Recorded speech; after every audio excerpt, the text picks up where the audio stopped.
Okay, किंवा dipole मोमेंटसोबत. Dipole moment P bar याच्यासोबत थिटा अँगल करणाऱ्या लाईनवर हा एक पी पॉईंट घेणार. त्या लाईननं ॲक्सिससोबत कितीचा अँगल केला? थिटा अँगल केलेला आहे. किती अंतरावर घेणार बघा, आता विचार करा. Consider electric dipole consists of two poles, one having dipole length pole strength minus q, another having pole strength plus q. Okay beta, and center O, and this length is L, this length is also L. Okay, this is dipole moment p bar. Okay, dipole moment p bar या दिशेत असतो. चला मग let us consider a line which makes an angle theta with the dipole moment, and P is the point at r distance from dipole center. या ठिकाणचं potential काढायचं आहे. म्हणून डायपोल सेंटर पासून r डिस्टन्सवर असणाऱ्या पॉईंटचं इलेक्ट्रिक पोटेन्शियल काढायचं आहे. पण तो point neither on axis nor on equator, present on the line which makes an angle theta. Okay, मग आता ही लाईन इकडे जाऊ शकते, इकडे जाऊ शकते, इकडे जाऊ, किती अँगल होऊ शकतो? ओके बेटा, चला मग आता चला बरं, हा अंतर किती आहे? R1. हा अंतर किती आहे? R2. मग हा अंतर R. मग या दोघांचा संबंध आहे का काही? या दोघांचा संबंध आहे का काही हे बघायचं. मग R1 आणि Rचा संबंध काय आहे आणि R2 आणि Rचा संबंध काय आहे, या दोघांचा संबंध आपल्याला काढायचा आहे.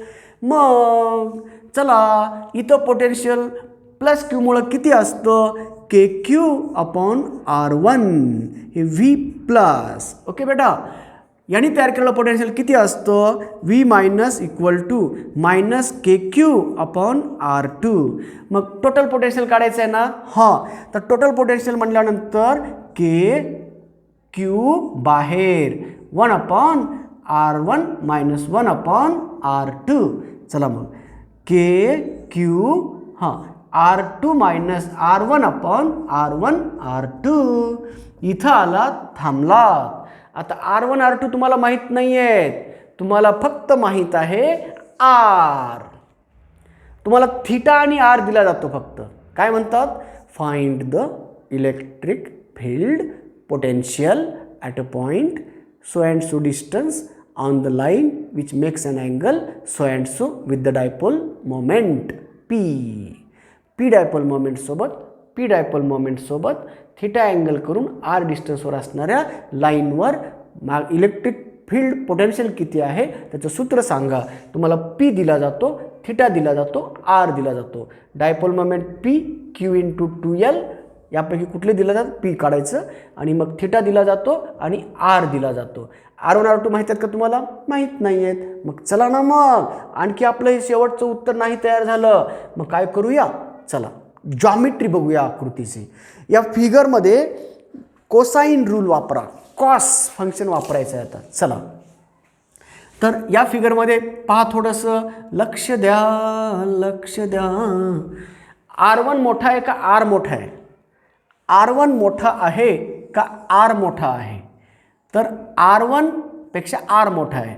मी काय करतो, इथून असा परपेंडिक्युलर ड्रॉ करतो. राईट बेटा, परपेंडिक्युलर ड्रॉ केला म्हणजे हा डिस्टन्स आणि हा डिस्टन्स जवळपास सारखा झाला. मग हा जर परपेंडिक्युलर ड्रॉ केला असेल तर मग मला सांगा, R1 R पेक्षा कितीनं मोठा आहे? एवढा डिस्टन्स मोठा आहे. मग हा किती आहे? X आहे, हा थिटा आहे. लक्षात घ्या बरं बाळांनो. मग हा राईट अँगल ट्रायंगल तयार झाला, हा राईट अँगल ट्रायंगल तयार झाला, जवळपास सारखा आहे. मग हा R टोटल R आहे, तर हा X. ओके, आणि हा R1. म्हणजे याचा अर्थ R equal to R1 plus X. मग आता X ची किंमत काढतोय. राईट अँगल ट्रायंगलमध्ये ही ॲडजसेंट साईड आहे, हा थिटा आहे. कॉस ऑफ थिटा बरोबर X upon L. Cos of theta equal to X upon L आहे. तर X बरोबर L कॉस थिटा. उचलायचं. म्हणून इथून मी किंमत काढतो R1 बरोबर R minus L cos theta. X इकडे जाऊन मायनस झाला म्हणून R1 ची किंमत आली R minus L cos theta. Okay, चला आता या दोघांचा संबंध काढायचा आहे. इथून याच्यावर परपेंडिक्युलर ड्रॉ करा. ओके, इथून याच्यावर परपेंडिक्युलर ड्रॉ करा. मग आता पुढे काढण्यापेक्षा यालाच वाढवतो बाळा. आता इथून इथं ड्रॉ करा. आता चला एवढा डिस्टन्स जास्त. हा वाय मानतो, हा थिटा, तर हा सुद्धा theta. Opposite angles are congruent. मग हा ॲडजसंट साईड आहे, हा हायपो आहे एलचा. पुन्हा वाय बरोबर एल कॉस थिटा, कारण कॉस थिटा बरोबर वाय अपॉन एल, तर वाय बरोबर एल कॉस थिटा. मग R2 मोठा आहे R पेक्षा कितीनं? वायनं. म्हणून R2 इक्वल टू चला पुढे R2 equal to R plus Y. Okay, मग R ची किंमत मला R2 पाहिजे ना, R ची किंमत Rच ठेवतो प्लस वाय ची किंमत L कॉस थिटा. चला मला कोण पाहिजे? R2 मायनस R1 पाहिजे. यातनं याला मायनस करा. R2 मायनस R1 काय होईल? R2 मायनस R1 होतं. जे मायनस करतो त्याचे साईन बदला. R कटला 2L कॉस थिटा. म्हणून R2 मायनस R1 ची किंमत 2L कॉस थिटा ठेवलात तर पोटेन्शियलचं सूत्र बनतं V equal to KQ 2L cos theta divided by R1 into R2. Who is this? This is P. Q into 2L is P. म्हणून potential at the angle theta V theta equal to KP cos theta divided by. आत्ता हा short dipole असेल, तर L negligible असेल तर R1 आणि R2 जवळपास समान. हे लॉंग डायपोलसाठी झालं. आता फॉर शॉर्ट डायपोल R1 जवळपास R2 समान असेल R. मग R आणि R ची किंमत, R1 ची किंमत R ठेवा, R2 ची किंमत R ठेवा, R स्क्वेअर. म्हणून शॉर्ट डायपोलसाठी हा फॉर्म्युला. ओके, आता तुम्ही म्हणाल शॉर्ट डायपोलसाठी हा फॉर्म्युला आहे, मग आता लॉंग डायपोलसाठी कोणता? काळजी करू नका. R1 ची किंमत ही आहे, तिथं ठेवा. R2 ची किंमत ही आहे, तिथं ठेवा. दोघांचा प्रोडक्ट काय येतो बघा आता. तर R1 इंटू R2 काय येतो? R square minus L square cos square theta. तर लॉंग डायपोलसाठी हे शॉर्टसाठी झालं बाळांनो, फॉर शॉर्ट डायपोल. आता लॉंग डायपोलसाठी ही किंमत काय? V equal to KP cos theta divided by R square minus L square cos square theta. तर हा झाला potential at any point on the line which makes an angle theta with dipole moment सोबत theta angle करणाऱ्या लाईनवर R डिस्टन्सवर electric potential किती असतं? तर electric potential long डायपोलसाठी हा झाला आणि शॉर्ट डायपोलसाठी हा झाला. मग आता लक्षात घ्या प्रॉब्लेम कसा विचारलाय. शॉर्ट डायपोलसाठी विचारलाय का लॉंग डायपोलचा विचारलाय? मग अशी सांगितल्या पद्धतीने समजून घ्यायचं. डायपोल कसा आहे ते समजून घ्यायचं.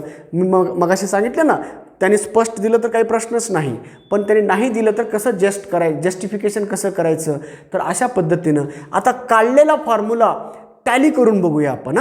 काढलेला फॉर्म्युला टॅली करूया. चला या विद्यार्थ्यांनो, हा लॉंग डायपोलचा फॉर्म्युला आहे ना.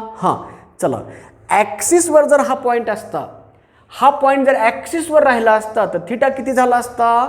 0. कारण ही लाईन अशी झाली. थिटा किती झाला? 0. आणि कॉस 0 1. हे 1 म्हणजे KP upon R square minus L square. आहे का तुमच्याकडे फॉर्म्युला? बघा आहे का नाही. कॉस थिटा 1 झाला तर KP upon R square minus L square. हा पण कॉस थिटाचा आहे ना. 1चा स्क्वेअर 1च असतो, म्हणून फॉर्म्युला टॅली झाला ॲक्सिससाठी. आता इक्वेटरसाठी होतो का बघू ना.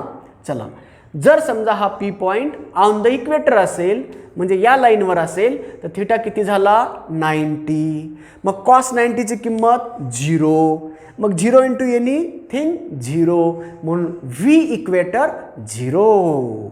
तर विद्यार्थी मित्रांनो, electric potential due to point charge झालं, electric potential due to system of isolated charges झालं, आणि आत्ता आपण electric potential due to electric dipole सुद्धा संपलेला आहे. म्हणून electric potential due to dipole on the axis, on the equator and at any point inside the field due to long dipole आणि short dipole. तर विद्यार्थ्यांनो, electric potential due to electric dipole हा सुद्धा संपला. आता प्रश्न आहे, electric potential energy of the dipole when placed in uniform electric field if it rotate with angle theta. म्हणजेच डायपोल जर आपण युनिफॉर्म इलेक्ट्रिक फील्डमध्ये ठेवलं तर कशा पद्धतीनं इलेक्ट्रिक पोटेन्शियल एनर्जी असते, आणि change in potential energy work done म्हणतो आपण, आणि स्टेबल आहे का अनस्टेबल आहे, दॅट इज स्टेबल इक्विलिब्रियम आहे का अनस्टेबल इक्विलिब्रियम आहे. जर एखादा इलेक्ट्रिक डायपोल आपण युनिफॉर्म इलेक्ट्रिक फील्डमध्ये जर ठेवला, त्याच्यावर टॉर्क लागतो, आणि रिस्टोरिंग टॉर्कमुळं तो वापस येण्याचा प्रयत्न करतो आणि इक्विलिब्रियममध्ये येण्याचा प्रयत्न करतो. पण इक्विलिब्रियममध्ये आल्यानंतर मॅक्झिमम ॲक्सेलरेशन असल्यामुळं, तिथला वेलॉसिटी मॅक्झिमम असल्यामुळं ते तिथं थांबत नाही आहे, मग अपोजिट साईडला जातं आणि हा डायपोल रोटेट होतो आणि इक्विलिब्रियममध्ये आणण्याचा प्रयत्न करतं, पण ते सिंपल हार्मोनिक मोशन करतं. कोणतं अँग्युलर सिंपल हार्मोनिक मोशन करतं, आणि मग अशा डायपोलवर किती काम करावं लागतं, वर्क डन किती आहे, स्टेबल इक्विलिब्रियम काय आहे, अनस्टेबल इक्विलिब्रियम काय आहे, इक्विलिब्रियम काय आहे. एखाद्या डायपोलवर 0 टॉर्क ॲक्ट होत असेल तर इक्विलिब्रियममध्ये आलं असं म्हणायचं. पण इक्विलिब्रियमच्या 3 स्टेट आहेत, स्टेबल इक्विलिब्रियम, अनस्टेबल इक्विलिब्रियम आणि न्यूट्रल इक्विलिब्रियम. जर इलेक्ट्रिक पोटेन्शियल एनर्जी 0 असेल तर neutral equilibrium, electric potential energy negative आली तर स्टेबल इक्विलिब्रियम, आणि इलेक्ट्रिक पोटेन्शियल एनर्जी पॉझिटिव्ह आली तर अनस्टेबल इक्विलिब्रियम आहे. म्हणून what is the electric potential energy of the electric dipole when it is placed in uniform electric field. Okay बेटा, म्हणजे dipole इथं संपवतं.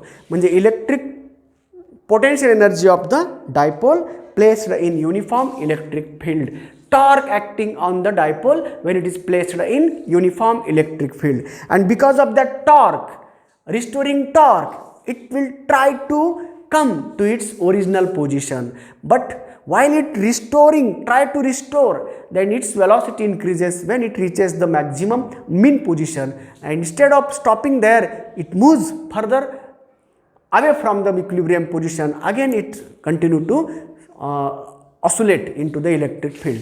पण आता आपल्याला टॉर्कचं सूत्र काढायचं आहे, एनर्जी ऑफ द डायपोलचं सूत्र काढायचं आहे, म्हणजे डायपोलला इथं संपून टाकायचं आहे. म्हणून पुढची हेडिंग आहे बाळांनो, म्हणजे पोटेन्शियलला कंटिन्यू करण्या अगोदर डायपोल संपून टाकतोय. म्हणून torque acting on dipole, electric dipole, torque acting on electric dipole कधी, when it is placed in uniform electric field. Uniform electric फील्डमध्ये जर आपण याला ठेवलात तर त्याच्यावर टॉर्क ॲक्ट लागतो, आणि टॉर्क किती ॲक्ट होतो, आणि त्यामुळं तो रिस्टोर होण्याचा प्रयत्न करतो, आणि मग तो टॉर्क जर 0 झाला तर तो इक्विलिब्रियममध्ये येतो, आहे ना बेटानो.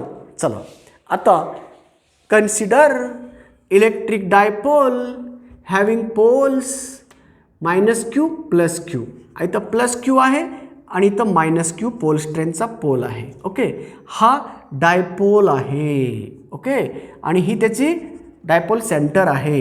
हा इलेक्ट्रिक फील्ड इंटेन्सिटी E आहे.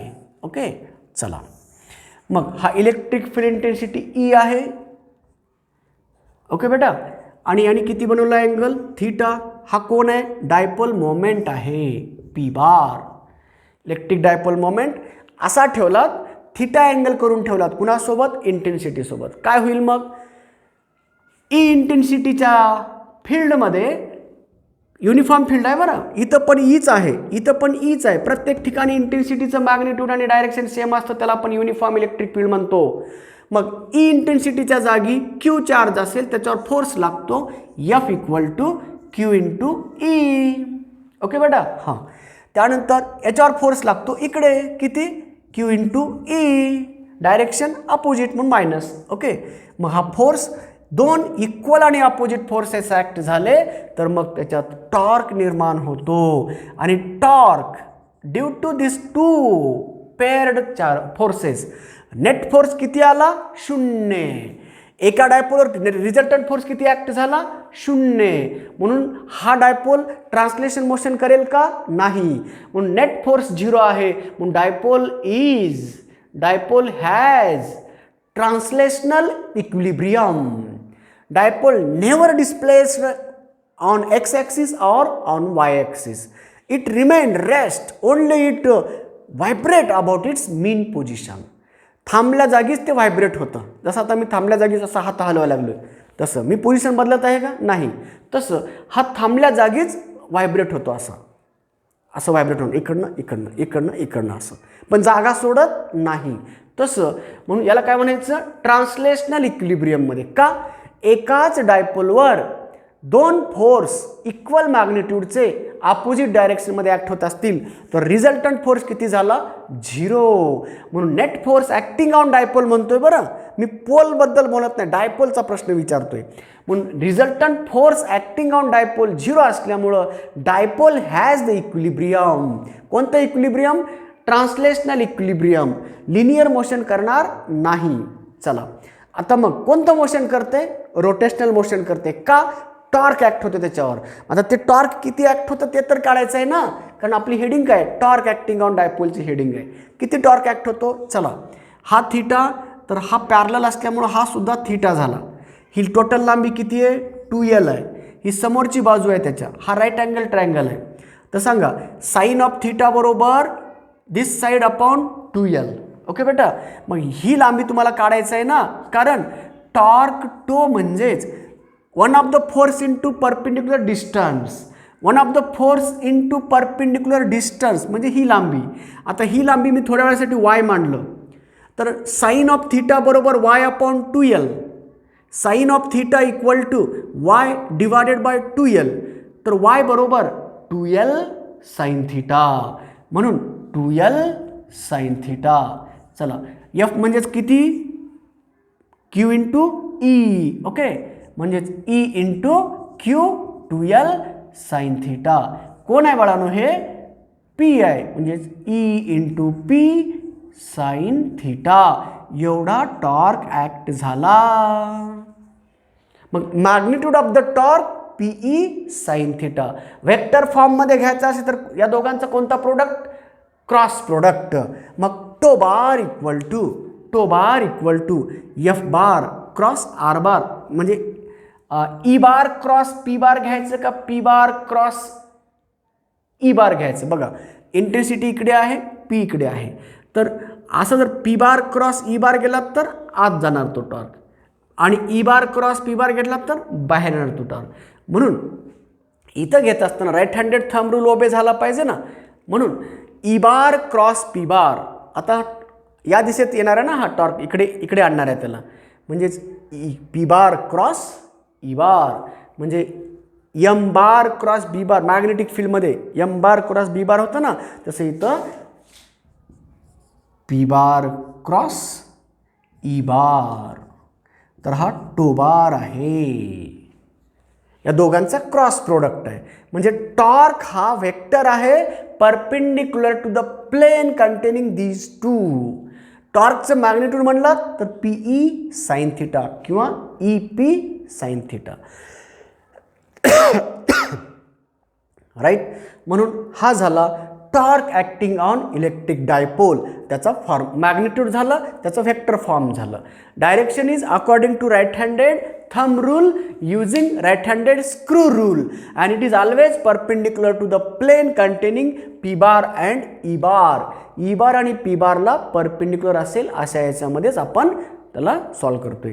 तर विद्यार्थी मित्रांनो, हा झाला टॉर्क ॲक्टिंग ऑन डायपोल. आता सांगा, समजा थिटा 0 झाला, म्हणजे हा या टॉर्कमुळे हा डायपोल इकडे येणार ना आता. ओके, मग थिटा 0 झाला तर case first. Okay, P bar parallel to E bar, theta 0, तर टॉर्क किती झाला 0, कारण साइन 0 0, नो टॉर्क. आणि जर टॉर्क 0 झाला, that state is called as equilibrium state. कसला? Rotational equilibrium. म्हणून जर एखाद्या डायपोलवरचा रिझल्टंट टॉर्क जर 0 झाला, म्हणजेच if net torque acting on the body is 0, that body is said to be in rotational equilibrium. त्या बॉडीला काय म्हणायचं? रोटेशनल इक्विलिब्रियम मध्ये आहे असं म्हणायचं. म्हणून इक्विलिब्रियम आहे. मग आता कशावरून इक्विलिब्रियम? नेट टॉर्क 0 झाल्यामुळं इक्विलिब्रियम आहे. ओके, चला, जर हा थिटा 90 झाला असा ठेवला तर साइन 91 म्हणजे मॅक्झिमम टॉर्क ॲक्ट होतोय. पहिली केस झाली. दुसरी केस आहे, जर पी बार परपेंडिक्युलर आहे ई बारला तर थिटा 90 झाला आणि मॅक्झिमम टॉर्क ॲक्ट झाला T max equal to P into E, तर मॅक्झिमम टॉर्क. म्हणून हा जर तुम्ही थिटा इथे घेतलात, हे मोस्ट अनस्टेबल झालं, पटकन याला इकडे आणतं, इथं थांबतच नाही का? तिथे गेलं की मॅक्झिमम टॉर्क ॲक्ट होतं ना त्याच्यावर, म्हणून इथं थांबू शकतं, पण इथं थांबत नाही आहे. नेट टॉर्क 0 होत नाही, मॅक्झिमम टॉर्क ॲक्ट होतो, म्हणून it is most unstable state आहे. म्हणजे ही अनस्टेबल स्टेट आहे, पटकन त्याला इकडे आणतं, स्टेबल स्टेट नाही. म्हणजे इक्विलिब्रियम आहे का? हे नाही, म्हणून it is non equilibrium. Non equilibrium. Okay, तर इक्विलिब्रियम आणि नॉन इक्विलिब्रियम काय आहेत? तर एखाद्या डायपोलवर नेट टॉर्क 0 झाला, दॅट इज कॉल्ड इक्विलिब्रियम. कोणतं इक्विलिब्रियम? Translational equilibrium. आणि हे नॉन इक्विलिब्रियम, इक्विलिब्रियममध्ये नाहीच, मग पुढचा विचारच नाही. मग ते कुठल्या प्रकारचं इक्विलिब्रियम आहे हा विचार करण्याचा संबंधच नाही आहे. जेव्हा टॉर्क 0 येतो तेव्हा इक्विलिब्रियम आहे. मग इक्विलिब्रियमचे 3 अवस्था. मग कशावरून चेक करायचं? पोटेन्शियल एनर्जीवरून चेक करायचं. पोटेन्शियल एनर्जी 0 झाली, न्यूट्रल इक्विलिब्रियम म्हणायचं. पोटेन्शियल एनर्जी निगेटिव्ह झाली, स्टेबल इक्विलिब्रियम म्हणायचं. पोटेन्शियल एनर्जी पॉझिटिव्ह झाली, अनस्टेबल इक्विलिब्रियम म्हणायचं. ओके बेटा, चला. तर आता सध्या आपण इक्विलिब्रियमबद्दल बोललोय. आता इक्विलिब्रियमचे 3 केसेस आहेत, ते कशावरून निघतात? Potential energy. म्हणून electric potential energy of the electric dipole in the electric field. म्हणून इलेक्ट्रिक फील्डमध्ये जर डायपोल ठेवलात, थिटा अँगल करून जर ठेवलात, टॉर्क ॲक्ट होतो. आणि जर समजा हा टॉर्क इकडे आणतो, मग तुम्हाला पुन्हा त्याला डी थिटाने डिफ्लेक्ट करायचं असेल तर तुम्हाला वर्क करावं लागतं.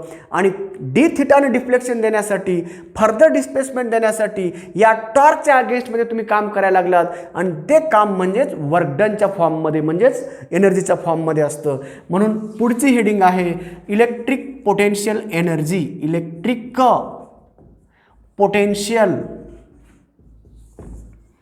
Energy of dipole. डायपोलची इलेक्ट्रिक पोटेन्शियल एनर्जी काढायचं आहे आता. चला, थिटा अँगल जर झाला तर तेव्हा त्याचा इलेक्ट्रिक पोटेन्शियल एनर्जीचा फॉर्म्युला काय असतो आणि तो एनर्जी किती एक्सप्रेशन करते ते आपण नेक्स्ट लेक्चरला पाहूया. आज मी इथं थांबतोय. Thank you very much. Bye bye.